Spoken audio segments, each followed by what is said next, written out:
Il est 20 heures. Pour beaucoup de gens, la journée de travail vient de se terminer. 8, parfois 10 heures passées à construire le rêve de quelqu'un d'autre. Et pile au moment où l'on pourrait enfin commencer à travailler pour soi, le cerveau, lui, il a d'autres plans. Il réclame du repos, du divertissement passif. Eh bien, cette fatigue, ce n'est pas un accident. C'est souvent le plus grand obstacle, le mur qui se dresse devant la construction de son propre empire. Alors ça soulève une question absolument fondamentale.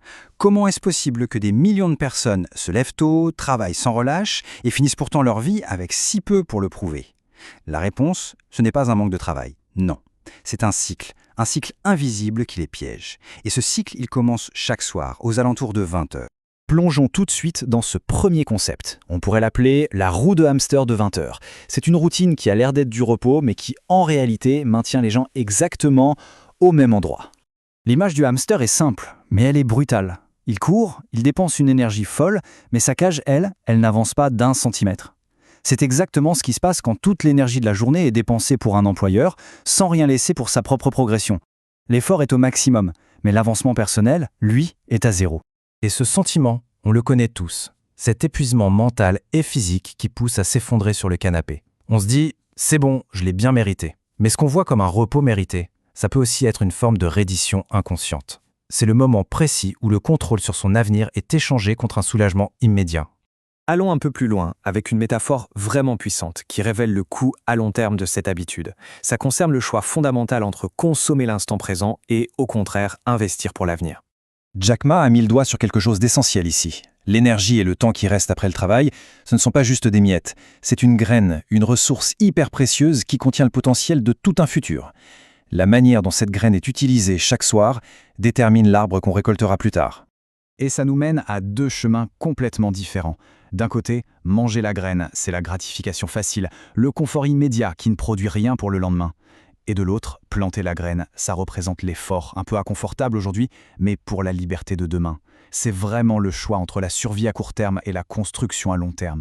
Et il y a une raison scientifique à tout ça. Après une journée de décision, de stress, la volonté est littéralement épuisée.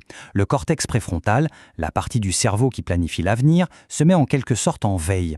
Et c'est là que le cerveau plus primitif, celui qui est axé sur la survie immédiate, prend le relais. Il ne veut pas construire, il veut juste consommer pour récupérer. Alors, comment on brise ce cycle sans dépendre d'une volonté qui, soyons honnêtes, n'existe plus à 20 heures? La solution, ce n'est pas de lutter contre soi-même, mais d'utiliser un système, un petit protocole pour reprendre le contrôle. Voici une méthode toute simple en 3 étapes. D'abord, un petit choc sensoriel. Un peu d'eau froide sur le visage, ça force le cerveau à sortir du mode pilote automatique. Deuxièmement, une détox de dopamine. On éloigne ce téléphone. Le simple fait de ne plus le voir sous ses yeux, ça réduit l'envie de manière drastique. Et troisièmement, un acte symbolique super puissant, changer de vêtements. Ça envoie un signal très clair au cerveau que la journée de l'employé est terminée et que celle du bâtisseur commence. Bon, une fois que le cerveau est réinitialisé et que l'état d'esprit a changé, la question c'est qu'est-ce qu'on fait de cette nouvelle énergie, de cette clarté? L'idée, ce n'est pas de vouloir tout faire, mais de faire ce qui compte vraiment. Le point crucial ici, c'est d'appliquer ce qu'on appelle l'ultra-focus. Le principe est simple, consacrer les 90 premières minutes à la tâche la plus importante. Une seule. Pas de multitâche, pas de distraction, c'est vraiment l'élimination de tout le reste qui permet une progression réelle, même quand le temps est compté. Et s'il fallait choisir une seule compétence sur laquelle se concentrer, les sources suggèrent que le marketing est roi. Pourquoi? Parce que le marketing, au fond, c'est la capacité à comprendre les problèmes des gens et à leur présenter une solution.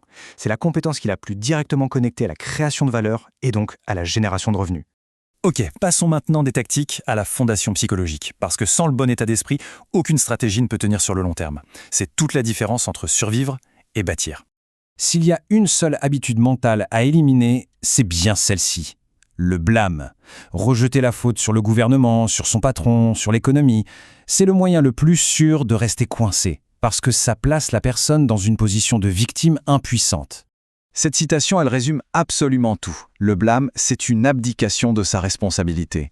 En rejetant la faute sur l'extérieur, on se prive de sa seule véritable force, sa capacité à agir et à changer sa propre situation. Le pouvoir n'est pas à l'extérieur, il est dans la prise de responsabilité. La différence est très claire. Le survivant, il réagit, il se plaint, il cherche le confort. C'est une posture passive face à la vie. Le bâtisseur, lui, il est proactif. Il assume la responsabilité, il agit de manière cohérente et il voit les défis non pas comme des obstacles, mais comme des opportunités pour construire. C'est une posture de créateur. Et là, il faut être très réaliste. Le mythe du succès du jour au lendemain, c'est une illusion dangereuse. La réalité, c'est que la construction de quelque chose qui a de la valeur, ça prend du temps. Avec une persévérance constante, un horizon de 3 à 5 ans n'est pas seulement possible, il est presque inévitable.